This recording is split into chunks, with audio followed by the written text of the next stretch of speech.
Cricket ମଇଦାନରେ ଆମେ ଅନେକ ସେଲିବ୍ରେସନ୍ ଦେଖିଛେ, କିନ୍ତୁ ଗତକାଲି ୱାଙ୍ଗଖେଡ଼େରେ ଯାହା ଦେଖିବାକୁ ମିଳିଲା ତାହା କୋଟି କୋଟି ଫ୍ୟାନ୍ସଙ୍କ ଆଖିରେ ଲୁହ ଆଣିଦେଇଛି।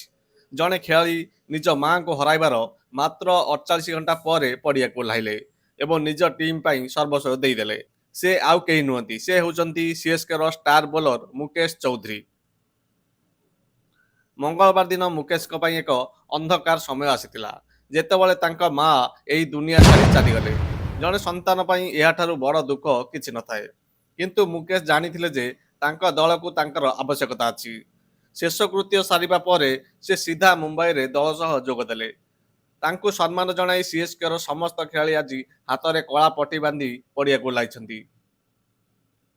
ମ୍ୟାଚରେ ଯେତେବେଳେ ମୁକେଶ ୱିକେଟ୍ ନେଲେ, ସେତେବେଳେ କୌଣସି ଜୟଜୟକାର ନଥିଲା, ଥିଲା କେବଳ ଏକ ଶାନ୍ତ ଶ୍ରଦ୍ଧାଞ୍ଜଳି। ଆକାଶକୁ ଚାହିଁ ସେ ଯେମିତି କହୁଥିଲେ, ମା, ମୁଁ ତୁମ ସ୍ୱପ୍ନ ପୂରଣ କରୁଛି। ସେହି ମୁହୂର୍ତ୍ତଟି ସାରା ଷ୍ଟାଡିୟମକୁ ଭାବପ୍ରବଣ କରିଦେଇଥିଲା। ଅଧିନାୟକ ରିତୁରାଜ ଗାୟକଡ଼ ମଧ୍ୟ କହିଛନ୍ତି ଯେ ଏହି ବିଜୟ କେବଳ ଟିମ୍ର ନୁହେଁ, ଏହା ମୁକେଶ ଚୌଧୁରୀଙ୍କର ବିଜୟ। ଆଜି କେବଳ ଚେନ୍ନାଇ ଫ୍ୟାନ୍ସ ନୁହନ୍ତି, ବରଂ ମୁମ୍ବାଇ ଏବଂ ସାରା ଭାରତର କ୍ରିକେଟ ପ୍ରେମୀ ମୁକେଶଙ୍କ ସାହସକୁ ସଲାମ କରୁଛନ୍ତି। ଖେଳ ତ ଆସିବ ଯିବ, କିନ୍ତୁ ମୁକେଶ ଯେଉଁ ଉଦାହରଣ ସୃଷ୍ଟି କଲେ ତାହା ସବୁଦିନ ପାଇଁ ମନେ ରହିବ। ମୁକେଶଙ୍କର ଏହି ଉତ୍ସର୍ଗୀକୃତ ମନୋଭାବ ବିଷୟରେ ଆପଣ କ'ଣ କହିବେ? କମେଣ୍ଟରେ ଷ୍ଟେ ଷ୍ଟ୍ରଙ୍ଗ ମୁକେଶ ଲେଖି ତାଙ୍କୁ ଉତ୍ସାହିତ କରନ୍ତୁ। ଆଉ ଏମିତି ହୃଦୟସ୍ପର୍ଶୀ ଖବର ପାଇଁ ଆମ ଚ୍ୟାନେଲକୁ ସବସ୍କ୍ରାଇବ୍ କରିନିଅନ୍ତୁ। ଜୟ ହିନ୍ଦ।